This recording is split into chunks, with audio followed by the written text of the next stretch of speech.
In this video, I'm going to be going over the reasons why some South Asians are skinny fat and how to optimize your diet and training in order to avoid this. In case you're new here, I'm Jit.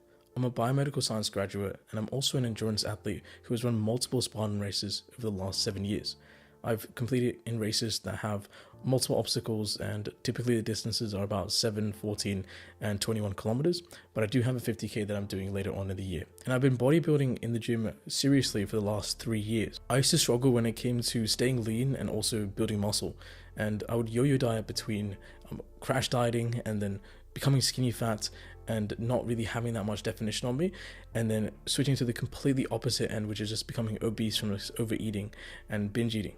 Though I know that I have a long way to go when it comes to building up my physique and getting it to the point that I've imagined for it in the future, and although I don't think my physique is fitness influencer level, I still think I can give pretty good advice on what I've learned in the last 3 years, particularly when it comes to my fitness and my diet over the last 3 years. After understanding my genetics and implementing the strategies that I'm going to be talking about in this video, I managed to build a decent physique. To understand South Asian genetics and why they're typically known as being skinny fat, we have to delve back into history. Although there are many factors that contribute to the skinny fat physique that many South Asians have, I'm just going to focus on what I think is the most prevalent one, at least in terms of how it has shaped the South Asian genetics or genome in the last 200 years. And that main factor is famines. A famine is when there isn't enough food to go around, and some people end up dying because there just isn't enough to sustain everybody. There were around 20 major famines that contributed to the loss of millions of people in the Indian subcontinent. So places like modern day Sri Lanka, modern day India, Bangladesh, Nepal, Pakistan, they all suffered from these famines. As per natural selection, it's the survival of the fittest. The people who had higher metabolisms, that had more lean mass, that burnt more calories and that required more calories, they were the ones to die first. And if they died, their genes were removed from the gene pool of that area. So what was left was people who were able to survive with less calories. Typically this meant that they were shorter in stature. Typically it meant that their metabolic rates are slower and they have much less lean muscle mass. People wouldn't consider these good things now, but during that time, that's what enabled that group of people to survive given the conditions they faced. If they face a time when there's not enough food, there's no point being a big bodybuilder because there just isn't enough food to go around and there isn't enough food to sustain that. And you just end up dying if that was the case. So the Indian genetics or the South Asian genetics, it has been adapted to survive in a low calorie environment. And this kind of leads into why it's such a problem now, because think about the diet that we all have access to. Higher calories, higher fats.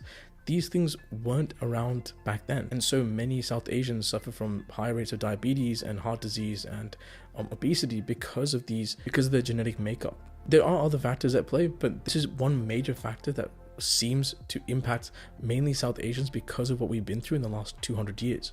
And it would be kind of stupid for me to pretend that everyone in the world, every ethnicity is the same. It's not the case.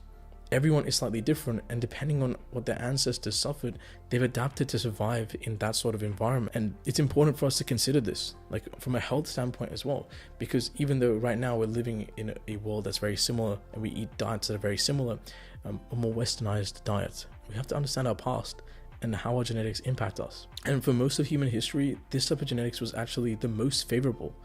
Food wasn't plentiful. It wasn't until very recently that we had this much access to food, this much access to high calorie, high sugar, high fat food. Let's go a bit deeper and try and understand the genes that make it harder for South Asians to build muscle. But before that, take a look at these two pictures.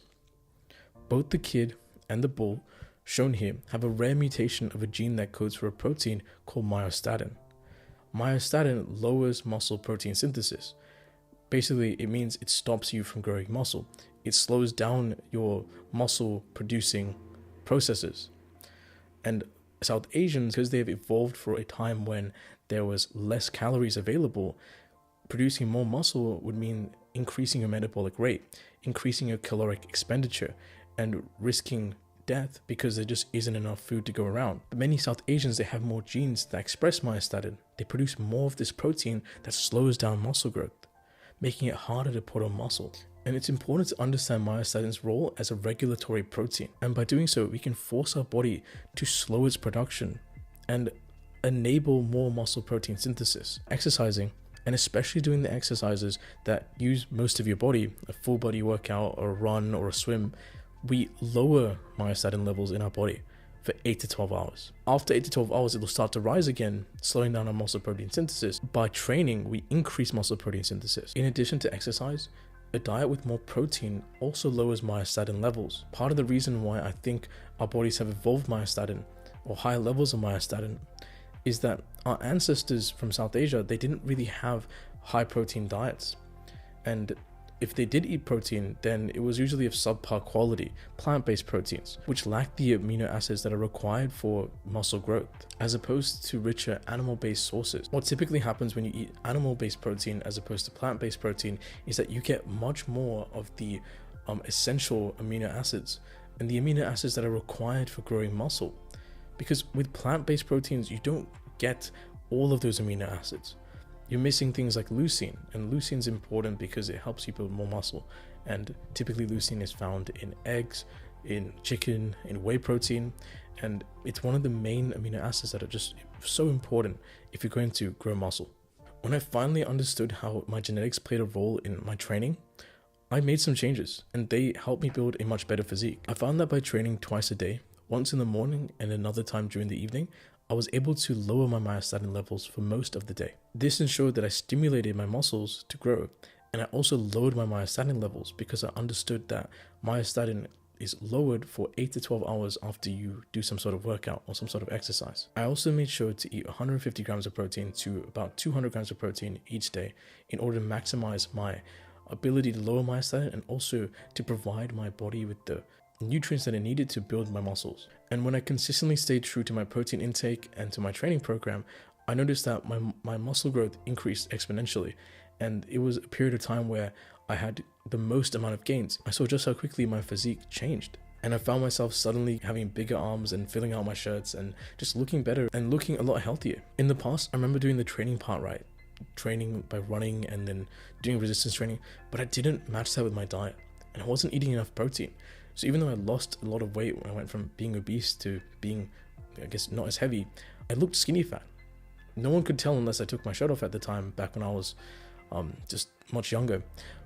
But because I wasn't eating enough protein, my muscles, they didn't develop that properly. So I lost fat, but I didn't develop a good physique when I initially lost most of my weight. So if you're South Asian, train more frequently, eat a high protein diet, and you'll be able to improve your muscle growth. And if you enjoyed this video, I think you'd really like this one. In that video, I talk about how to stay jacked even while working 50+ hours a week.